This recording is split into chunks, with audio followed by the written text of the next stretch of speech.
বাদশা ছিল আমার, সে বাদশা একদিন আকাশের দিকে তাকিয়ে দেখে পূর্ণিমার চাঁদ দুটুকরো হচ্ছে। এই দৃশ্যটা দেখে বাদশা ছিল আমার হিন্দু ঘরের সন্তান, তার মনের মধ্যেই তারিখটা হয়ে গেল। একদিন হযরতে মালিক রাহমাহুল্লাহ এমন করে কেরলে এসেছিল বিজনেসের জন্য। বাদশা ছিল আমার মাওলানা হযরতে আব্দুল মালিক হুজুরকে জিজ্ঞাসা করলেন, চাঁদ দুটুকরো হয়েছিল, আপনারা তো আসমানি কিতাবের খবর রাখেন, বলতে পারবেন কি হয়েছে?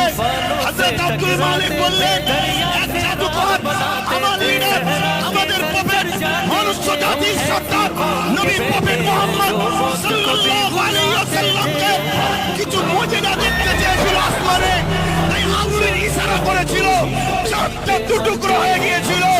এই কথাটা শোনার সাথে সাথে